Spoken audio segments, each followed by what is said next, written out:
ఆకాశాన్నే తాగేసిందే తన కన్నుల్లో నీలం, చూపుల్లోనే ఏదో ఇంద్రజాలం. బంగారు వానల్లో నిండా ముంచే కాలం, చూస్తామనుకోలేదే నాలాంటోళ్ళం. భూగోళాన్నే తిప్పేసే ఆ బుంగమూతి వైనం, చూపిస్తుందే తనలో ఇంకో కోణం. చంగావి చంపల్లో చంగుమంటూ మౌనం, చూస్తూ చూస్తూ తీస్తూ ఉందే ప్రాణం.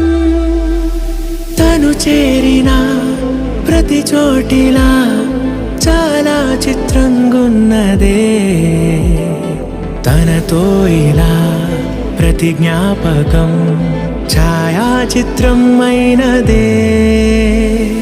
సరే సరే త్వరపడకో, తదుపరి కథ ఎటుకో.